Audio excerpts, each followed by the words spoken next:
हिंदू मान्यता के अनुसार चैत्र मास की प्रतिपदा को ब्रह्मा जी ने सृष्टि की रचना की थी। अशुभ शक्तियों का नाश, यह पर्व बुराई पर अच्छाई की जीत और आत्मशुद्धि का प्रतीक है। पौराणिक कथा के अनुसार त्रेता युग में भगवान राम ने रावण से युद्ध से पूर्व माता चंडी से आध्यात्मिक बल और विजय की प्राप्ति के लिए सर्वप्रथम चैत्र नवरात्र के व्रत किए थे। सबसे पहले राम ने ही नवरात्र के व्रत रखे थे।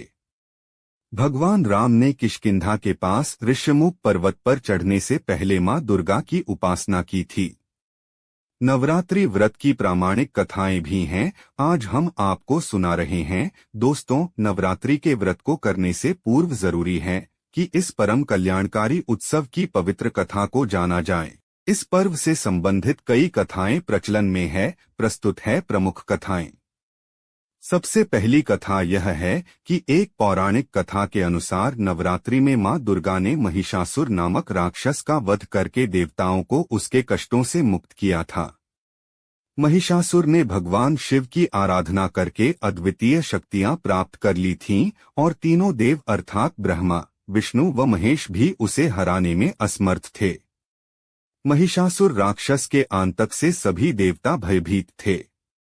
उस समय सभी देवताओं ने अपनी अपनी शक्तियों को मिलाकर दुर्गा को अवतरित किया।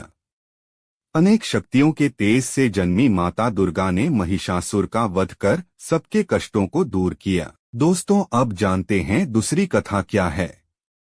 एक नगर में एक ब्राह्मण रहता था। वह मां भगवती दुर्गा का परम भक्त था। उसकी एक कन्या थी। ब्राह्मण नियम पूर्वक प्रतिदिन दुर्गा की पूजा और यज्ञ किया करता था। सुमति अर्थात ब्राह्मण की बेटी भी प्रतिदिन इस पूजा में भाग लिया करती थी। एक दिन सुमति खेलने में व्यस्त होने के कारण भगवती पूजा में शामिल नहीं हो सकी। यह देख उसके पिता को क्रोध आ गया और क्रोधवश उसके पिता ने कहा कि वह उसका विवाह किसी दरिद्र और कोढ़ी से करेगा। पिता की बातें सुनकर बेटी को बड़ा दुख हुआ और उसने पिता के द्वारा क्रोध में कही गई बातों को सहर्ष स्वीकार कर लिया। कई बार प्रयास करने से भी भाग्य का लिखा नहीं बदलता है।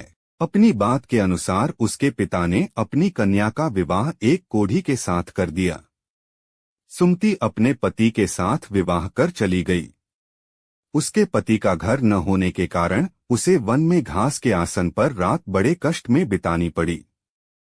गरीब कन्या की यह दशा देखकर माता भगवती उसके द्वारा पिछले जन्म में की गई उसके पुण्य प्रभाव से प्रकट हुई और सुमति से बोली, हे कन्या, मैं तुम पर प्रसन्न हूँ, मैं तुम्हें कुछ देना चाहती हूँ, मांगो क्या मांगती हो।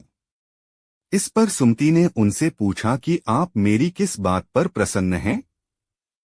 कन्या की यह बात सुनकर देवी कहने लगी, मैं तुम पर पूर्व जन्म के तुम्हारे पुण्य के प्रभाव से प्रसन्न हूँ। तुम पूर्व जन्म में भील की पतिव्रता स्त्री थी। एक दिन तुम्हारे पति भील द्वारा चोरी करने के कारण तुम दोनों को सिपाहियों ने पकड़कर जेल खाने में कैद कर दिया था। उन लोगों ने तुम्हें और तुम्हारे पति को भोजन भी नहीं दिया था। इस प्रकार नवरात्र के दिनों में तुमने न तो कुछ खाया और न ही जल पिया, इसलिए 9 दिन तक नवरात्र व्रत का फल तुम्हें प्राप्त हुआ। हे ब्राह्मणी, उन दिनों अनजाने में जो व्रत हुआ उस व्रत के प्रभाव से प्रसन्न होकर आज मैं तुम्हें मनोवांछित वरदान दे रही हूँ। कन्या बोली कि अगर आप मुझ पर प्रसन्न हैं तो कृपा करके मेरे पति का कोढ़ दूर कर दीजिए। माता ने कन्या की यह इच्छा शीघ्र पूरी कर दी। उसके पति का शरीर माता भगवती की कृपा से रोगहीन हो गया। कथा 3।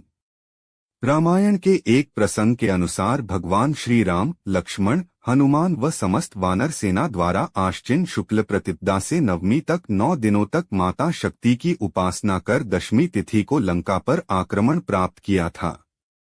इस तरह नवरात्रों में माता दुर्गा की पूजा करने की प्रथा के पीछे कई कथाएं प्रचलित हैं, जिसके बाद से ही नवरात्रि का पर्व आरंभ हुआ और माता दुर्गा की पूजा होने लगी।